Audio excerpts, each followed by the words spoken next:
میں پاکستان کی اسٹریٹجی کیا ہونی چاہیے؟ دیکھیے بہت اچھی طرح احاطہ کیا صورتحال کا باسط صاحب نے۔ میرا تو موقف یہ ہے کہ میرا خیال ہے ہماری جو ہمارا پالیسی ہونی چاہیے یا افغان رسپانس ہونی چاہیے، اس کے دو کمپوننٹس ہونے چاہیے، ایک آپریشنل کمپوننٹ ہونا چاہیے اور ایک اسٹریٹجک کمپوننٹ ہونا چاہیے۔ آپریشنل کمپوننٹ تو ظاہر ہے یہ ہے کہ اگر خانہ جنگی ہوتی ہے، بد امنی ہوتی ہے، اور اس وقت کابل میں باوجود اس کے کہ طالبان نے عام معافی کا اعلان کیا ہے اور کہا اور بلڈ لیس ہوا ہے کیپچر، خاصا کیوس ہے اور لوگ باہر نکلنے کی کوشش کر رہے ہیں اور سویلین فلائٹس بند کر دی گئی ہیں۔ اس کا جو فورن ریپیکرشن ہوگی وہ یہ ہے کہ ہو سکتا ہے کہ بارڈرز پر ریفیوجی انفلوز ہو جائیں، اور ظاہر ریسیپینٹس ہوں گے ایران اور پاکستان۔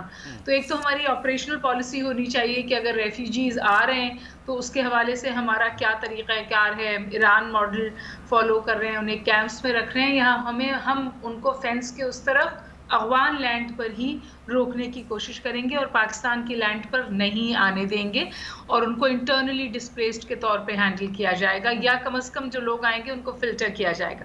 تو ایک تو یہ آپریشنل اسٹریٹجی۔ دوسرا ہمارا ایک اسٹریٹجک ڈائمینشن ہے، وہ یہ کہ آیا ہم طالبان کے کیپچر کو امیجیٹلی ریکگنائز کریں گے یا ہم انتظار کریں گے اس بات کا کہ انٹرنیشنل کمیونٹی کس طرح رسپونڈ کرتی ہے۔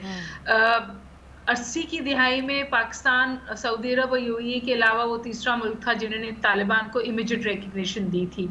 اب کہ میرا خیال ہے کہ ہمیں تھوڑا زیادہ کیئرفلی ٹریٹ کرنا چاہیے، بار بار اس بات کا ادراک کرانا چاہیے کہ ہم افغانستان میں امن کو فیسیلیٹیٹ کر سکتے ہیں لیکن ہم اس کے ضامن نہیں ہیں، اور دوسری اہم بات یہ ہے کہ یہ شیئرڈ رسپانسبلٹی ہے۔ صرف اسلام آباد کو اس کے لیے ذمہ دار نہیں ٹھہرایا جا سکتا جو تھرسٹ ہے امریکہ کا، بلکہ اس میں ماسکو کا بھی کردار رہے گا، اس میں بیجنگ کا بھی کردار رہے گا، اور اس میں ٹرکی کا بھی کردار رہے گا۔ بیجنگ اور ماسکو امپورٹنٹ کیپٹلز ہیں کیونکہ وہ طالبان پر کسی حد تک اثر رسوخ رکھتے ہیں۔ اس وقت ایسا نہیں لگ رہا کہ طالبان بہت کین ہیں شیئرڈ پاور فارمولے کے اوپر۔ انہوں نے کہا ہے کہ ہم کچھ دیر میں شاید یہ ڈکلیئر کر دیں گے۔ یہ پرابلمیٹک ہو سکتا ہے، اس کو ایڈریس کرنے کی ضرورت ہے۔ گو کہ یہ بھی کہا جا رہا ہے کہ جو طالبان کا اس وقت کمپلیکشن ہے سو کالڈ، اس میں تھوڑی سی تبدیلی آئی ہے، اور کم از کم 10% طالبان جو ہیں وہ نان پشتون ہیں۔ تو جو جیو ایتھنک لینڈسکیپ ہے افغانستان کا، اس کو فیکٹر ان کسی طور کیا جا رہا ہے۔ لیکن میرے خیال ہے پاکستان کو بہت کیئرفلی ٹریٹ کرنا چاہیے۔ کیمپ پالیٹکس کا حصہ نہ افغانستان سے باہر بننا چاہیے نہ افغانستان کے اندر بننا چاہیے۔ ہمارے بہت رسپانسبل وزراء اور انفیکٹ ایون پرائم منسٹر کی طرف سے یہ اسٹیٹمنٹ آیا کہ شاید امریکہ کا جھکاؤ انڈیا کی طرف ہے وغیرہ وغیرہ۔ میرا نہیں خیال کہ اس قسم کی نیریٹیوز میں ہمیں انویسٹ کرنا چاہیے۔ ہمارا تھرسٹ ایک ہی ہے، بیلنس اور کنیکٹیوٹی۔ افغانستان کے اندر بھی بیلنس، ہم کسی کو سپورٹ نہیں کر رہے، اور افغانستان کے باہر بھی balance between perhaps Beijing and Washington. بالکل، اور ابھی بھی پاکستان کی پالیسی جو ابھی چل رہی تھی وہ بھی ایسی تھی۔ ابھی دیکھنا بھی آج قومی سلامتی کا اجلاس بھی ہے، اس میں کیا فیصلے سامنے آتے ہیں لغاری صاحب۔ لیکن ایک سوال یہاں پر بڑا اہم ہے، جب آپ 2 دن سے 3 دن سے ہم گفتگو بھی کر رہے تھے، $3 ٹریلین خرچ کیے گئے ان 20 سالوں کے اندر افغانستان میں۔ افغانستان کی فوج کو اس قابل بنایا گیا کہ وہ افغانستان کا دفاع کر سکے۔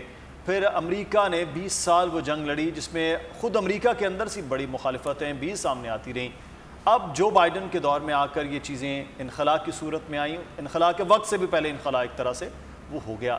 امریکہ کی یہ فتح ہے، امریکہ کی یہ شکست ہے، یا اب امریکہ یہ جو پچھلے ہم تقریباً 15 سے 20 دن میں دیکھ رہے ہیں کہ ملبہ زیادہ سے زیادہ پاکستان پہ ڈالنے کی، چاہے وہ مذاکرات کی بات ہو یا انسرجنسی کے معاملات ہوں، وہ ڈالنے کی کوشش کر رہا ہے۔ اس صورتحال میں امریکہ کے بارے میں ہم کیا بات کر سکیں؟ میں نے گزشتہ روز ایک بات کی تھی کہ بڑی بدقسمتی کی بات ہے کہ مختلف ادوار میں مختلف سپر پاور رہی ہیں۔